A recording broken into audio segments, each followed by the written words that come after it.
자, 우리가 삶을 살아가다 보면 야, 진짜 이해 안 된다 하는 그런 사람을 만나게 됩니다. 이 교회 안에서 만나면 참 더 힘들어요. 예전에 한국에서 제가 이 사역할 때에 이 교육자실에 이 목사님들이 되게 많았거든요. 20, 30명이 이렇게 있었는데 항상 들어오면 소리치는 장로님이 계셨습니다. 문을 박차고 들어오세요. 그냥 들어오시지 않아요. 문을 박차고 들어오십니다. 들어오시면 막내 목사를 바라보면서 항상 하시는 말씀이, 아니, 커피 안 가져오는 거야? 왜 커피도 안 가져오는 거야? 이런 걸 안 배우나? 이런 얘기를 하세요. 그럼 참 마음이 힘들어집니다. 그냥 좋게, 목사님 커피 한 잔 마실 수 있습니까? 그러면 다 기쁜 마음으로 해줄 텐데 그 분만 오면 다 책상에 머리를 이렇게 숙입니다. 눈 안 마주치려고. 네. 싫으니까요. 네, 그런 분들 만나게 되면 참 어렵습니다. 어떻게 대해야 되는지. 그러니까 다 피해요. 그분이 들어오는 것 같은 느낌이 들면 하면서 나가버려요. 네, 사무실에 사람이 없습니다. 참 이해가 되지 않는 그런 모습을 보이는 사람들을 만날 때가 있습니다. 그러다 보면 또 혈기가 왕성한 분들이 있잖아요. 그러면 따집니다. 따지는 분이 있어요. 그냥 보통 사람들은 그냥 또 넘어가거든요. 아이고, 피하는 게 상책이지. 그런데 여기 와서 왜 커피를 달라고 합니까? 또 이런 사람이 있어요. 그러면 모두가 다 벌벌벌 떱니다. 도망가고 싶어가지고. 참 어렵습니다. 문제는 무엇이냐 하면 누가 봐도 이 선과 악이 분명하게 구별될 때에는 문제가 되지 않아요. 왜냐하면 누가 봐도 그러니까요. 문제는 내가 볼 때에는 내가 옳은데 이 상대방이 볼 때는 상대방이 옳을 때가 있기 때문에 문제이다라는 것입니다. 이 제3자가 모았을 때에도 이 사람 얘기를 들어보면 이 사람 얘기가 맞고 저 사람 얘기를 들어보면 또 저 사람 얘기가 맞아요. 그럴 때에는 참 어렵습니다. 이 성도이기 때문에 또 그런 경우에는 이 내 말이 맞다라고 생각하는 사람은 하나님의 정의가 나에게 있다. 이렇게 생각을 하고 상대를 대합니다. 이 상대방은 또 어떻게 하냐면 그분도 역시 하나님의 정의가 나에게 있다. 이렇게 상대를 해요. 그러면 다 각자 하나님이 나의 편이다라고 생각하기 때문에 이 싸움이 결코 쉽게 끝나지가 않습니다. 근데 더 큰 문제는 무엇이냐 하면 그런 일이 생기면 항상 어떤 결과로 가냐 하면 누군가가 이기고 지는 것이 없습니다. 항상 분열이 일어나고요. 침체가 일어나고요. 아픔이 일어나고요. 다툼으로 끝날 때가 많다라는 것입니다. 결국에는 하나님의 영광을 가릴 수밖에 없는, 그러니까 나의 행동과 내가 정의롭다고 생각하며 하는 모든 행위가 결국에는 하나님의 영광을 가리워지는 그런 원인이 되고 말기 때문에 문제다라는 것입니다. 그러니까 성도는 항상 버려야 되는 행동이 무엇이냐? 내 자신의 행동과 내 자신의 말과 내 자신의 모든 것들이 정의롭다라는 생각을 버려야 합니다. 그러니까 내가 정의롭다는 것은 무엇이냐 하면 다른 사람은 정의롭지 못하다라는 것이 되기 때문에 문제다라는 것이에요. 항상 내가 정의로운 것이 아니라 누가 정의롭습니까? 하나님이 정의로우세요.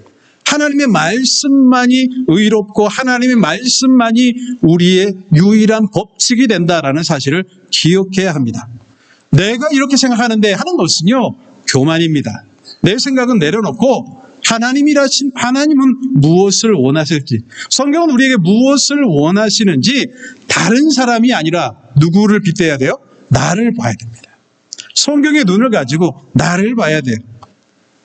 내 마음이 안 들면 다른 사람이 악한 것이 아니라 하나님의 말씀 앞에 나를 되돌아보고 내가 부족한 점은 없는지, 내가 선하지 못한 모습은 없는지 나를 돌아보는 데 써야 하는 것이지, 그 잣대를 가지고 다른 사람을 평가하는 데 쓰면 매우 곤란하다라는 것입니다.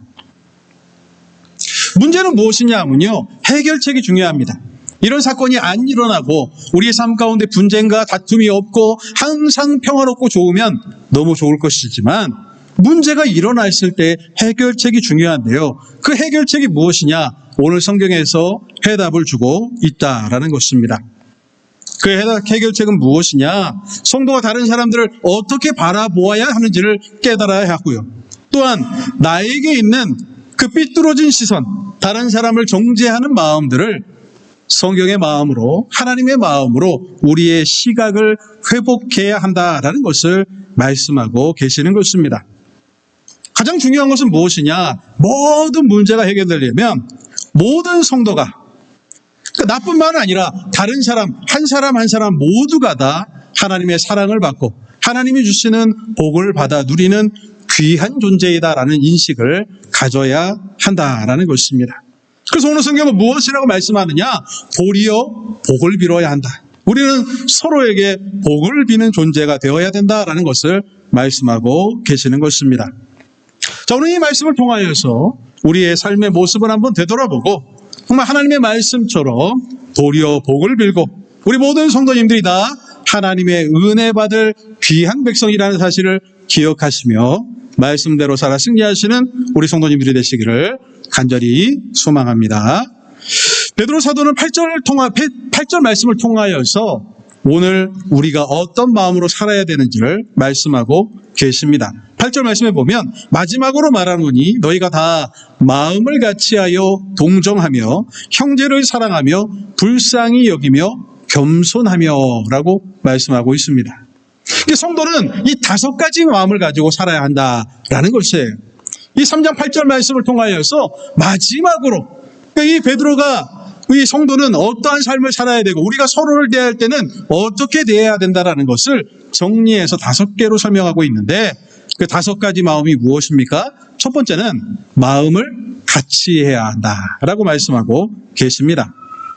여러분, 우리가 마음을 같이 한다라는 것은 어렵습니다.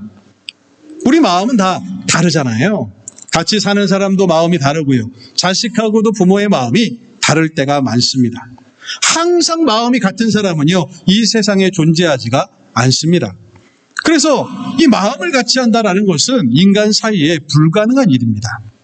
그래서 제가 늘 말씀드리는 것이 무엇입니까? 우리의 마음이 하나님께로 향해야 된다는 거죠.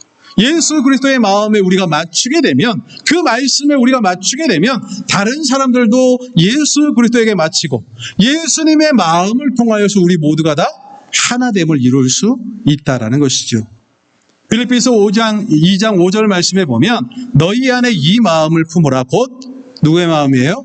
그리스도 예수의 마음이니. 예수님의 마음을 우리가 품을 때에 또 다른 사람들도 예수의 마음을 품게 되면 그리스도의 마음으로 우리가 하나됨을 이룰 수 있다라는 것입니다. 여러분, 이 모든 문제, 우리가 인생을 살아가면서 다른 사람과의 다툼과 다른 사람을 미워하는 마음이 왜 생기는 것입니까? 결국에는 내가 옳다는 생각 때문에 그런 것이거든요. 내 마음이 정답이다. 내 생각이 정답이다. 그 말은 무엇이냐 하면 다른 사람은 틀렸다라는 거예요. 내 마음이 정답이면 내 마음과 다른 마음은 정답이 아닌 것이죠. 내 생각이 정답이라면 내 생각과 다른 사람은 정답이 아닌 것이 되어버리잖아요. 그렇기 때문에 우리는 그리스도의 마음을 품어야 합니다. 내 생각이 아니라 그리스도의 생각. 내 마음이 아니라 그리스도의 마음. 이것을 가질 때에 비로소 하나님의 은혜를 경험할 수가 있고 우리의 마음이 하나로 맞추어질 수 있다라는 것입니다. 두 번째로요, 그 마음을 통해서 우리는 어떻게 해야 됩니까? 서로 동정하라 라고 말씀하고 있습니다. 서로 동정하라. 무슨 말이냐 하면 상대방의 마음을 이해하라 라는 뜻이에요.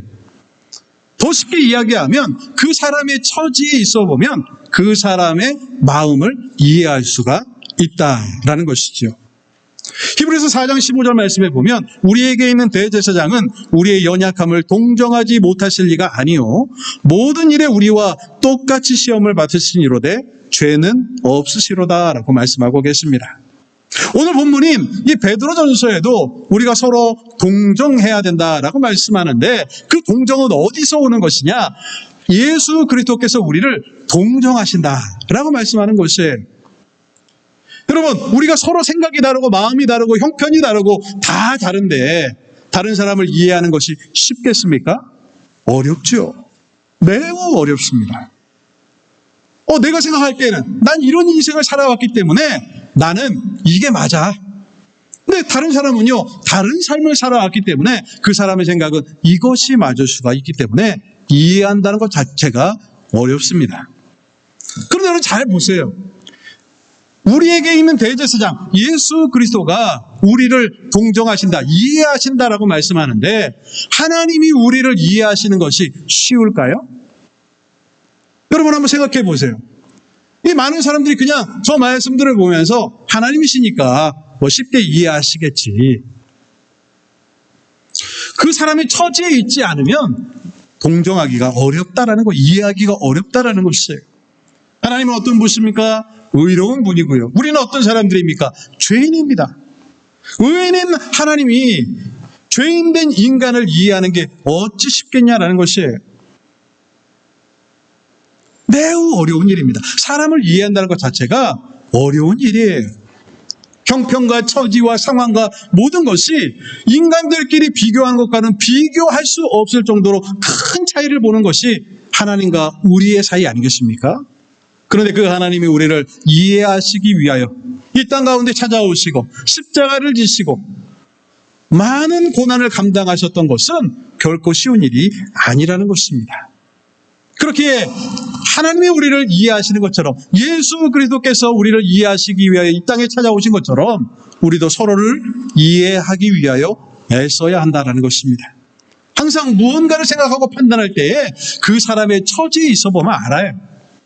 뭐 그냥 너무 당연한 것처럼 내 생각이 옳고 내 마음이 옳고 하게 되지만 그 처지에 가보면 그 사람의 마음을 조금 이해할 수 있지 않겠느냐라는 것입니다. 여러분, 아픈 사람의 마음은 아픈 사람만 이해할 수 있습니다. 건강한 사람은 아픈 사람의 마음을 이해하기가 어려워요. 아픈 사람은요, 건강한 사람의 마음을 이해하기가 어렵습니다. 왜요? 각자 처지가 다르기 때문에 그래요. 그때 우리는 어떤 마음을 품어야 합니까? 그 사람의 처지를 최대한 이해할 수 있어야 돼요. 그 마음을 이해하고 돌볼 수 있는 것은 서로 이해하고 그 사람의 입장에 서 보았을 때에만 비로소 이루어질 수 있는 일이다라는 것입니다. 세 번째로 뭘 말씀합니까? 8절 말씀을 다시 보면 마지막으로 말하노니 너희가 다 마음을 같이하고 동정하여 세 번째로 형제를 사랑하라 라고 말씀하고 계십니다. 여러분, 이 형제를 사랑하라 라는 말씀은 원어적으로 해석하면 형제처럼 사랑하라 라는 말씀이에요.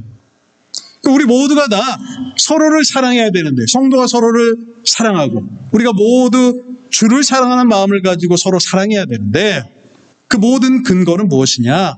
형제 사랑하는 것처럼, 내 형제를 사랑하는 것처럼 우리의 이웃과 우리의 동료와 우리의 성도들을 사랑해야 한다라는 것입니다. 여러분, 이 형제, 이 가족이라는 것이 무엇입니까? 누가 좀 부족해도 이해해 주는 것이에요. 사랑하는 마음이기 때문에 오히려 타박하는 것보다는 세워주고 용기를 북돋아 주는 것이 가족이고 형제 아니겠습니까? 어렸을 때 보면 이 형제는 참 특이한 관계입니다. 이 형제들은 늘 싸워요. 이 형제 중에 사이가 너무 좋았다 하는 형제는 잘 없습니다. 저도 제 동생과 어렸을 때 무지하게 싸웠습니다. 제 동생이 일방적으로 당했죠. 왜냐하면 저는 형이니까요. 그러니 그 형이라는 놈이 얼마나 미웠겠습니까? 그런데 놀라운 것은 무엇이냐 하면 이 형제들은 둘이는 치고박을지 모르지만 누군가 한 사람이 어딘가에서 당하고 돌아오면 어떻게 합니까? 둘이 힘을 합쳐서 가서 싸웁니다. 그 참 희한한 관계이죠. 같이 있을 때는 그렇게 미워서 치고받고 하는데 공통의 적이 나타나면 손을 붙잡고 가서 같이 싸웁니다. 그게 형제라는 것이에요. 형제처럼 사랑한다라는 것은 바로 이런 마음입니다. 때로는 우리도 서로 티격태격할 수 있어요. 서로가 다르고 서로가 부족하고 연약하다 보니까 다툴 때가 있기 마련입니다. 중요한 것은 무엇일까요? 중요할 때는 손 붙잡고 가서 같이 싸워야죠. 영적인 싸움을 할 때에는 우리는 나가서 싸워서 이겨야 하지 않겠습니까?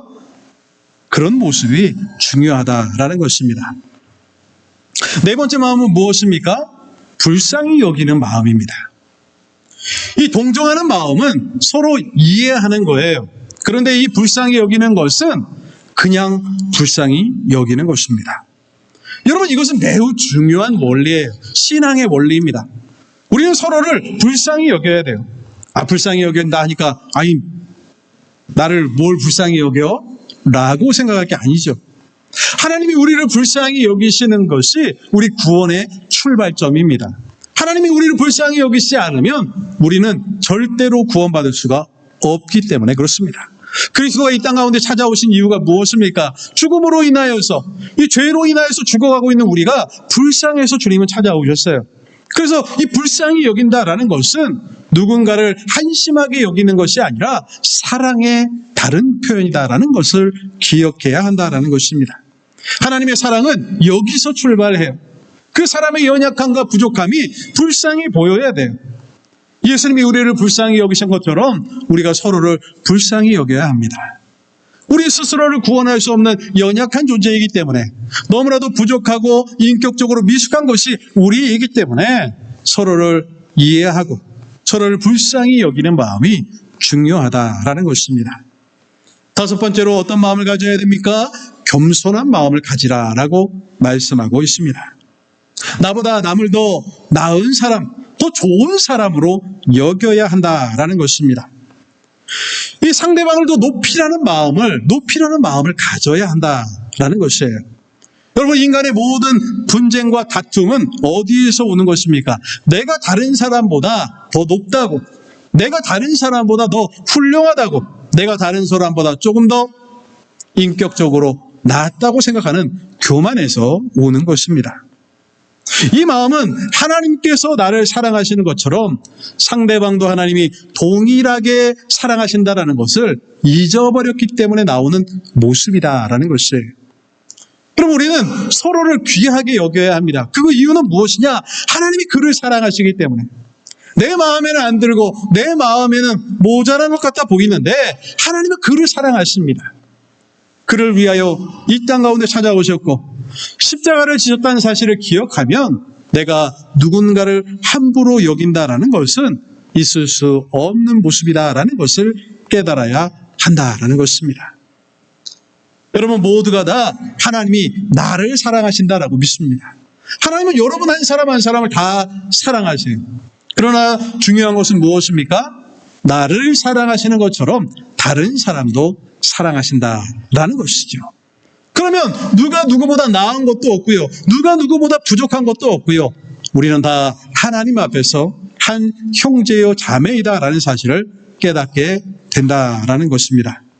이 말씀을 기억하시면서 늘 주님 앞에서 겸손하게 나보다 남을 더 낫게 여기며 믿음의 삶을 살아가시는 우리 성도님들이 되시기를 간절히 소망합니다. 그런데 여러분, 우리가 이걸 잘 못해요. 그래서 세상에 있는 사람들이 가장 싫어하는 종교가 기독교다라는 통계가 있습니다. 이 한국 사람들은 기독교를 제일 싫어해요. 한 장 넘겨봐 주세요. 자, 2021년, 22년, 23년, 24년 매년마다 조사하는 자료인데요. 맨 왼쪽이 불교, 두 번째가 천주교, 캐톨릭, 세 번째가 개신교, 네 번째가 원불교, 다섯 번째가 이슬람입니다. 원불교, 이슬람은 한국에서는 아주 싫어합니다. 그렇기 때문에 제외하고요. 기불선이라고 이야기하는데요. 자, 세 종교를 보면 불교, 천주교, 기독교 순이에요. 이 불교와 천주교는 매년 한 50%의 사람들이 호감이 있다라고 이야기를 하는데요. 세 번째 나와 있는 이 기독교는 3분의 2가 사람들이 싫어하고요. 3분의 1의 사람들만 호감이 있다라고 이야기를 합니다. 이 사람들이 두 가지 키워드, 자, 불교하면, 캐톨릭하면, 개신교하면 두 가지 키워드가 생각나는 것을 이야기해 보세요 라고 해서 정리한 자료가 있습니다. 한 장 넘겨봐 주세요. 불교 자료입니다. 불교 맨 위에는요, 불교 신자들이 이야기한 것이고요. 왼쪽 밑에는 비불교 신자들이 이야기한 것이고요. 맨 오른쪽은 불교에 대해서 나쁘게 생각하는 사람들이 이야기한 것입니다. 잘 보세요. 자, 어떤 글씨가 크게 보입니까?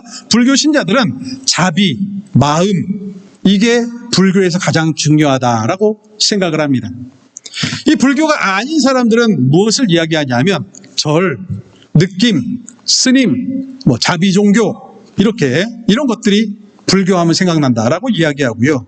불교에 대해 호감도가 없는 사람들, 싫어하는 사람들은 절, 목탁, 스님, 종교 뭐 이런 것들을 꼽는다고 합니다.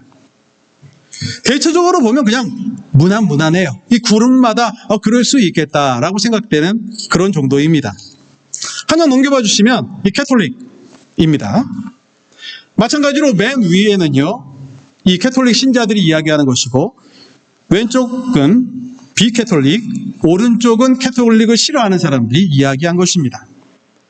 이 캐톨릭 신자들은 뭘 이야기하냐면 평화, 성모, 신부, 마리아 이런 것들을 중요하게 여기고요. 비캐톨릭 사람들이 볼 때에는 캐톨릭은 성모 마리아, 신부, 종교, 성당 이런 이미지를 가지고 있다라고 이야기하고요. 캐톨릭을 싫어하는 사람들은 마리아, 종교, 성모, 신부, 성당 뭐 이런 것들을 중요하게 여긴다고 합니다. 요즘 새로 선출된 교황이 시끄러운 일을 벌였죠. 무엇이냐 하면 이 구원은 예수님으로 통해서만 구원받을 수 있다라는 것을 이야기했다가 지금 난리가 났습니다. 왜 그런지 아시겠죠? 지금 이 그림에도 보면 제일 많이 나오는 게 뭐예요? 성모 마리아입니다. 성모 마리아. 이 마리아가 제일 중요해요. 캐톨릭에서는. 왜 그런지는 모르겠습니다만은 그들은 그렇습니다. 그러니까 이 마리아를 빼버리니까 캐톨릭은 좀 시끄러워진 거거든요. 자, 그럼 기독교를 보겠습니다. 한 장 넘겨봐 주세요. 자, 개신교 신자들이 가장 중요하게 생각하는 것은 믿음, 사랑, 하나님. 그렇죠? 우리도 뭐 비슷합니다. 믿음, 사랑, 하나님 가장 중요하다. 근데 비기독교 신자들은 뭘 이야기하냐 하면 목사, 사이비, 종교 이렇게 이야기했습니다. 이 개신교를 좋아하지 않는 사람들은 뭘 이야기하느냐? 목사, 사이비, 종교, 이기적 뭐 이런 것들을 꼽았습니다. 앞에서 보셨던 불교나 캐톨릭의 이미지는 그렇게 나쁘지 않아요. 그런데 이 개신교를 바라보는 사람들은 뭘 이야기하냐 하면 우리는 믿음, 사랑, 하나님을 이야기하는데 그렇지 않은 사람들은 목사, 사이비, 종교 뭐 이렇게 이야기해요. 그러니까 목사, 사이비, 종교 뭐 그런 거예요. 그러니까 사람들이 생각할 때에는 기독교 하면 우리는 하나님, 예수님 뭐 제일 중요하잖아요. 그런데 기독교 신자 외에는 하나님이라는 것을 이야기하는 사람들이 없습니다. 그러니까 한국 교회에는 하나님은 없다고 생각하는 거예요. 별로 중요하지 않다라고 생각하는 것이죠. 누가 중요합니까? 자, 공통적으로 나오는 게 있어요. 이 비개신교 신자들과 개신교를 싫어하는 사람들이 공통적으로 꼽는 것이 무엇이냐 하면 저 목사라는 글자입니다. 목사라는 글자가 꽤 커요. 기독교 하면 제일 먼저 생각나는 게 목사입니다. 캐톨릭 하면 누가 제일 먼저 생각나요? 마리아잖아요. 이 마리아가 생각나는 게 우리는 문제라고 생각하잖아요. 그런데 목사가 생각나면 이거는 한참 문제인 거죠. 그렇지 않습니까? 이 마리아는 그래도 뭐 예수님의 어머니니까 사람들이 왜 그런지는 이해하겠다라고 넘어갈 수 있겠지만 목사는 뭐예요? 아무것도 아니잖아요. 그런데 목사가 가장 글자가 커지고 있어요. 그리고 밑에를 보세요. 뭐가 큽니까? 사이비. 사이비. 여러분, 우리는 세상의 다른 종교를 사이비라고 이야기합니다. 그렇잖아요. 구원은 오직 예수 그리스도를 통하여서만 주어지는 것이잖아요. 그런데 세상 사람들이 우리를 보면서 사이비라고 합니다. 너무 놀라워요. 너무 안타까워요. 그리고 여러분, 밑에 사람들을 보시면 뭐가 있냐 하면요, 이기적이다 라는 단어가 커집니다. 비개신교 신자들은 오른쪽 위쪽에 이기적이라는 단어가 있는데 교회를 싫어하는 사람들은 이기적이라는 그 글자가 더 커졌어요. 이 개신교 사람들은 이기적이다라는 것이 사람들의 생각입니다. 어떤 측면에서 보면 우리는 좀 이기적이어야 해요. 왜냐하면 우리는 구원은 오직 예수 그리스도 한 분밖에 없기 때문에 다른 종교는 구원이 없다라고 하기 때문에 이기적으로 보일 수 있습니다. 그런데 문제는 무엇입니까? 그것 때문에 이기적으로 생각하는 것이 아니라 우리의 삶의 모습이 이기적으로 보인다라는 게 문제라는 것이에요. 그래서 사람들한테 물어봅니다. 왜 이 개신교를 이렇게까지 미워하느냐? 이 개신교를 나쁘게 생각하는 이유가 무엇이냐라고 물어보면 첫 번째가 무엇이냐? 말과 행동이 일치하지 않는다예요. 우리는 사랑의 종교인데 그렇잖아요. 그래서 우리를 사랑하셔서 이 세상까지 찾아오셨고 사랑을 통하여서 모든 것들이 이루어지는 사랑의 종교인데 사람들이 볼 때는 사랑이 없어 보인다라는 것이에요. 누가 있습니까? 목사가 있어요. 기독교의 대표가 목사가 된다는 것은요, 심각한 문제입니다. 그런데 여러분 한번 잘 생각해 보세요. 교회를 생각하면 여러분 무엇이 생각납니까? 우리는 그리스도가 생각나고 십자가가 생각나고 뭐 그래야 합니다. 그런데 우리 스스로도 어디 목사, 목사를 이야기할 때가 많아요. 저 목사님 참 좋다. 저 목사님 참 훌륭하다. 그 목사님 훌륭하지 않습니다. 그 목사님 아무것도 아니에요. 누가 중요합니까? 그분이 소개하는 그리스도가 중요한 거예요. 그 죽이기 전도되니까 그 목사가 모든 스포트라이트를 다 받고 있습니다. 그 목사님 참 훌륭한 분. 그 목사님 참 설교도 잘하고. 그 목사님 참 멋있고. 지금 한국에서 가장 큰 교회가 후임 목사를 청빙하는 작업을 하고 있는데 시끄럽습니다. 난리가 났어요. 왜냐하면 그분이 온 것처럼 지금 똑같이 또 청빙을 해가지고 시끄럽거든요. 비슷한 사람을 또 비슷한 자리에서 데리고 왔고 좀 시끄럽습니다. 교회는 목사들이 가지고 있는 게 아니에요. 교회는 그리스도가 주인입니다. 교회의 주인은 오직 하나님밖에 없으세요. 그런데 말로 표현할 수 없는 안타까운 일들이 지금 교회 안에 벌어지고 있다는 것이에요.